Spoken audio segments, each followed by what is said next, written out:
Chanakya IAS academy में आप सभी का स्वागत है। आइए देखते हैं आज के अपने करंट के एमसीक्यू के प्रश्न। पहला प्रश्न कह रहा है कि निसार उपग्रह के विकास में निम्नलिखित में से कौन से संगठन ने सहयोग किया। हमारा पहला ऑप्शन है national aeronautics and space administration NASA और यूरोपियन स्पेस एजेंसी। हमारा दूसरा ऑप्शन है भारतीय अंतरिक्ष अनुसंधान संगठन और जापान एरोस्पेस एक्सप्लोरेशन एजेंसी। तीसरा हमारा जो ऑप्शन है वो भारतीय अंतर्राष्ट्रीय अनुसंधान संगठन और national aeronautics and space administration. और चौथा ऑप्शन है इनमें से कोई भी नहीं। इस प्रश्न में पूछा गया है कि निसार उपग्रह के विकास में कौन सी एजेंसियां हैं। इसका जो उत्तर है वो हो जाएगा सी, यानी कि इसरो और नासा ने साथ में मिलकर इस निसार उपग्रह का निर्माण किया है। आइए अब देखते हैं इसकी व्याख्या। इसरो और नासा द्वारा संयुक्त रूप से विकसित निसार उपग्रह हिमालय के भूकंप प्रवण क्षेत्रों को अभूतपूर्व नियमता के साथ मानचित्र करेगा। साथ ही में उपग्रह की लागत लगभग $900 मिलियन होने की उम्मीद है, जिसमें इसरो जो है वो लगभग 10वां हिस्सा जो है वो योगदान करेगा, जो लागत लगेगी $900 मिलियन की। अगर हम बात करें कि इसका काम क्या है, तो निसार उपग्रह हर 12 दिनों में भूकंपीय रूप से सक्रिय हिमालयी क्षेत्र का विवरण करेगा और उसका मानचित्र निकालेगा। इसके लिए इस निसार उपग्रह में 2 आवृत्ति बैंड दिए गए हैं। पहला है एल बैंड और दूसरा है एस बैंड। उपग्रह के उच्च रेजोल्यूशन के कारण सभी मौसम का डेटा भूविज्ञान समुदाय को हिमालय के विभिन्न हिस्सों में तनाव निर्माण को निर्धारित करने में मदद करेगा और साथ ही में संभावित रूप से भूमि धंसने और भूकंप की अग्रिम चेतावनी भी प्रदान करेगा। निसार उपग्रह ने जनवरी 2024 तक इसके लॉन्च होने की आशंका है और यह सूर्य समकालीन कक्षा का अनुसरण करेगा। अब हम चलेंगे अपने दूसरे प्रश्न की तरफ। दूसरे प्रश्न में ये बात हो रही है कि निम्नलिखित युग्मों पर विचार करें। पहला युग्म है जटा जटिन और इसका जो मेल है वो है असम। देखिए यहाँ पे ये सारे के सारे जितने भी आपके लोक नृत्य हैं उनके बारे में बात की जा रही है। इसको कहा जा रहा है कि ये असम राज्य में होता है।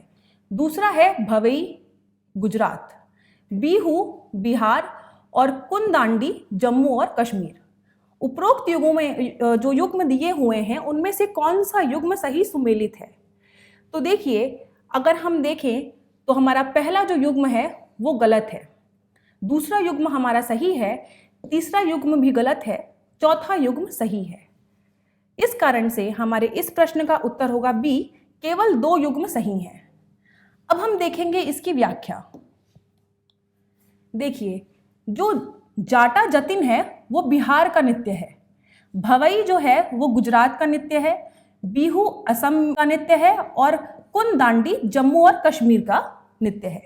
लेकिन हमारे इस प्रश्न के पीछे का कारण जो है वो ये है कि हाल ही में जो बिहू नृत्य है उसका आयोजन गुवाहाटी के सूरसजाई स्टेडियम में किया गया।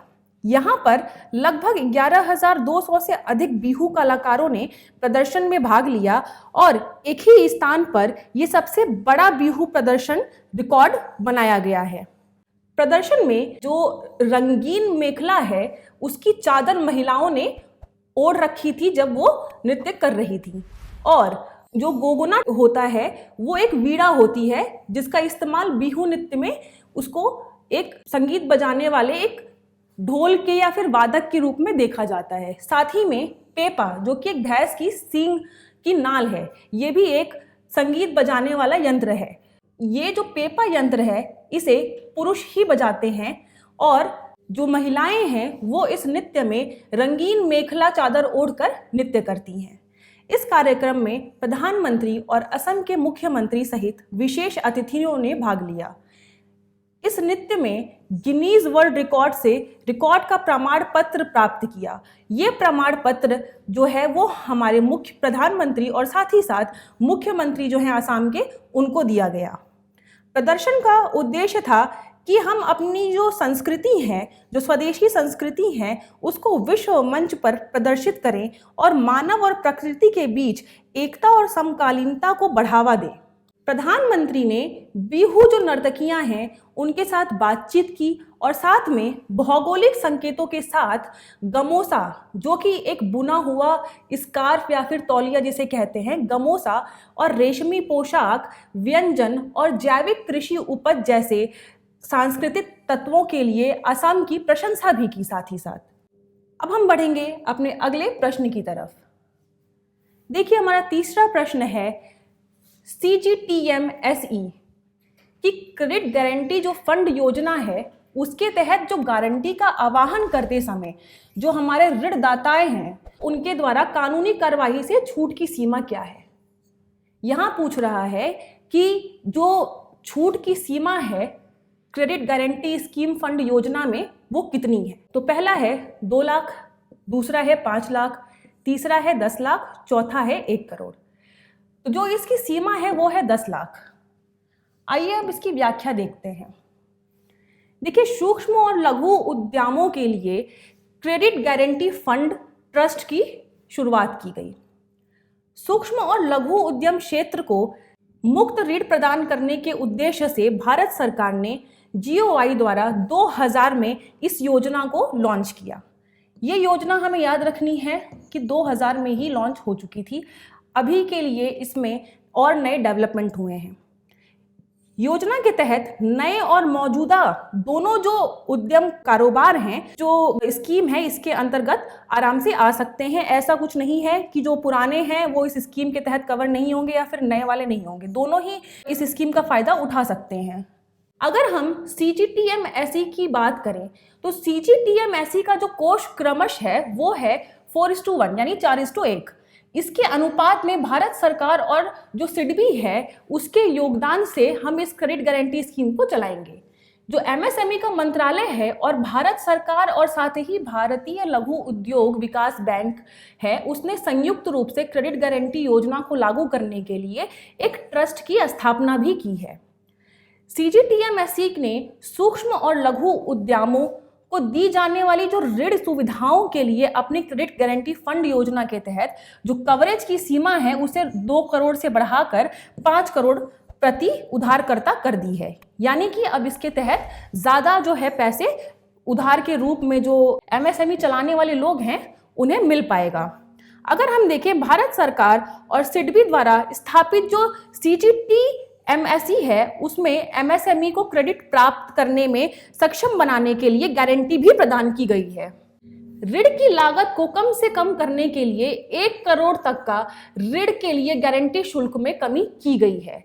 साथ ही गारंटी मांगते समय जो ऋणदाताएं हैं उनके द्वारा कानूनी कार्रवाई में छूट की सीमा को दोगुना करके प्रति दावा ₹10 लाख तक कर दिया गया है। हमारे प्रश्न में यही सवाल पूछा था।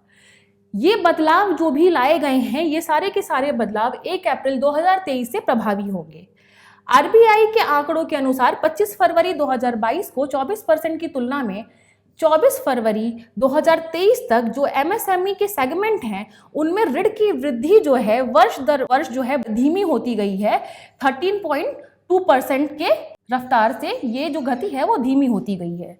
इस कदम से MSME को ऋण देने के लिए सार्वजनिक और निजी क्षेत्र के बैंकों, सदस्यों तथा वित्तीय संस्थानों और साथ ही विदेशी बैंकों को प्रोत्साहित करने के लिए उम्मीद भी दी गई है। अब हम देखेंगे अपना चौथा प्रश्न। निम्नलिखित में से किस जेल को जीवला ऋण योजना के प्रारंभिक कार्यान्वयन के लिए चुना गया है? जीवला ऋण एक योजना है। इस योजना की शुरुआत करने के लिए किस जेल को चुना गया है? पहला हमारा ऑप्शन है यरवदा सेंट्रल जेल, दूसरा है नागपुर सेंट्रल जेल, तीसरा है औरंगाबाद और चौथा है मुंबई सेंट्रल जेल। देखिए, यरवदा सेंट्रल जेल पुणे महाराष्ट्र को जीवला ऋण योजना के तहत पहली जेल चुनी गई है जहां से ये योजना की शुरुआत की जाएगी। महाराष्ट्र सरकार ने कैदियों के लिए एक व्यक्तिगत ऋण योजना की शुरुआत की है जिसमें जेल में किए गए काम से उनकी कमाई के एवज में उन्हें 50,000 रुपए तक का ऋण देने की पेशकश की गई है। योजना का उद्देश्य कैदियों के परिवार के जीवन स्तर को सुधारना है। यानी कि इस योजना से मिलने वाले जो पैसे हैं उनसे जो कैदी रह रहे हैं और उनके जो परिवार हैं उनकी जो सुरक्षा है वो बढ़ जाएगी और साथ ही साथ उनके जीवन जीने का जो स्तर है उसमें भी सुधार होगा। जो ऋण महाराष्ट्र राज्य सहकारी बैंक हैं उन्होंने 7% ब्याज दर पर इस रकम है इसको प्रदान करने के लिए एक ज्ञापन दिया है। जो भी महाराष्ट्र राज्य सरकारी बैंक है वो 7% पे इस पैसे को कैदियों को देंगे। योजना को यरवदा सेंट्रल जेल पुणे में पायलट आधार पर लागू किया गया है। ऋण, जिसे खतवी ऋण भी कहते हैं, के रूप में जाना जाता है, इसकी गारंटी आवश्यक नहीं होगी, यानी कि हमें ये ऋण उठाने के लिए किसी भी प्रकार की गारंटी देने की आवश्यकता नहीं होगी। हम सिर्फ कमाई, कौशल, दैनिक मजदूरी और अन्य कारकों पर इस ऋण को जो है वितरण किया जाएगा कैदियों को। तो अगर हम देखें तो अग्रणी जो बैंक हैं वो यह सुनिश्चित करेंगे कि जो भी ऋण राशि है उसका उपयोग लक्षित उद्देश्यों के लिए हो। अब देखिए, लक्षित जो उद्देश्य हैं उनसे तात्पर्य है कि जो ये पैसे मिल रहे हैं कैदियों को वो सही काम में ही उपयोग हो, किसी गलत काम में उपयोग ना किया जा सके। और साथ ही साथ जो ऋण चुकौती राशि है उसका जो 1% है वो सालाना जो कैदी कल्याणकारी कोष बना हुआ है, हमें ये भी ध्यान रखना है कि इस स्कीम के तहत एक कैदी कल्याण कोष बनाया गया है। तो जो 1% हिस्सा होगा वो कैदी कल्याण कोष में सालाना जो है दान किया जाएगा। देखिए, यरवदा जो सेंट्रल जेल है उसके इतिहास में बहुत महत्व है। महात्मा गांधी ने भारत के स्वतंत्रता संग्राम के दौरान, विशेष रूप से 1932 में और उसके बाद 1942 में भारत छोड़ो आंदोलन के दौरान यरवदा जेल में कई साल बिताए। साथ ही सितंबर 1932 में गांधी जी ने दलित वर्ग के लिए जो सांप्रदायिक पंचांग था उसके विरोध में अनिश्चित काल तक उपवास पर भी चले गए थे। और अगर हम देखें तो सितंबर 1932 में गांधी जी ने डॉक्टर भीमराव अंबेडकर के साथ पूना पैक्ट नामक जो समझौता था वो इसी यरवदा सेंट्रल जेल में किया था। इस कारण से ये जेल काफ़ी महत्वपूर्ण हो जाती है। हमारा आज का 5वां प्रश्न, विश्वविद्यालय अनुदान आयोग जो हमारी यूजीसी है द्वारा प्रस्तावित भारतीय ज्ञान प्रणाली यानी कि IKS में कौन से पाठ्यक्रम शामिल किए गए हैं? हमारा पहला ऑप्शन है सुश्रुत संहिता के अनुसार प्लास्टिक सर्जरी, दूसरा ऑप्शन है पाणिनि का व्याकरण, तीसरा ऑप्शन है वैदिक खगोल विज्ञान और चौथा है A और C दोनों। देखिए, इसका जो उत्तर है वो है D। जो हमारी यूजीसी है उसने IKS के अंदर ये प्रस्ताव लाया है कि जो सुश्रुत संहिता के अनुसार प्लास्टिक सर्जरी का जो प्रोसीजर है उसको भी हम जो भी डॉक्टर बन रहे हैं उनके सिलेबस में को लाए, और साथ ही साथ जो हमारे वैदिक खगोल विज्ञान है इस चीज़ को भी हम आज के समय में अपनी पढ़ाई और कोर्सेज में जो IKS के कोर्सेज हैं उनमें जोड़ा जाए। पाणिनि का व्याकरण का जिक्र कहीं भी नहीं हुआ है। अब आइए इसकी हम व्याख्या देखते हैं। देखिए, यूजीसी ने अंडर ग्रेजुएट और साथ ही साथ पोस्ट ग्रेजुएट छात्रों को उनकी डिग्री प्रोग्राम के हिस्से के रूप में भारतीय ज्ञान प्रणाली पाठ्यक्रम लेने के लिए नए दिशा निर्देश को जारी किया है। इस दिशा निर्देश के अनुसार जो IKS का पाठ्यक्रम है, जो डिग्री उनको मिलेगी उसमें आवश्यक है कि जो क्रेडिट है वो कम से कम 5% हो। 5% क्रेडिट का मतलब है कि ये जो 5% नंबर आपको मिलेंगे ये आपको IKS के अंतर्गत जो पाठ्यक्रम दिया गया है जिसके अंदर हम कई सारे महाकाव्य और साथ ही साथ पौराणिक जो हमारी संस्कृति है और रामायण, महाभारत और जो भी हमारे वैदिक खगोल विज्ञान है उनको शामिल किया गया है। तो इन सभी पाठ्यक्रमों को पढ़कर हमें ये 5% जो है उसको अपने जो हमारा रिजल्ट होगा उसमें जोड़ना है। तो दिशा निर्देश अगर हम देखें तो हमें ये सारे जो पाठ्यक्रम दिए गए हैं उनके प्रति रुझान भी हमें पैदा करना है बच्चों के मन में। तो IKS के पाठ्यक्रम में शामिल विषय है सुश्रुत की संहिता, वैदिक खगोल विज्ञान, भारतीय दर्शन शास्त्र, भारतीय संस्कृति, रामायण महाभारत जैसे महाकाव्य और साथ ही साथ पुराण के जो मूलभूत ग्रंथ हैं, जिसमें प्लास्टिक सर्जरी और मोतियाबिंद की सर्जरी भी शामिल है। वेदों और पुराणों का जो विशिष्ट ज्ञान है वो छात्रों को नए राष्ट्रीय क्रेडिट ढांचे के तहत जो है क्रेडिट अर्जित करने में मदद करेगा। यह दिशा निर्देश राष्ट्रीय शिक्षा नीति 2020 पर आधारित है। इस क्लास के लिए इतना ही। अब हम आपसे अगले वीडियो में मिलेंगे करंट के और MCQ प्रश्नों के साथ। धन्यवाद। Don't forget to like, share and subscribe to our channel and press the bell icon to never miss an update.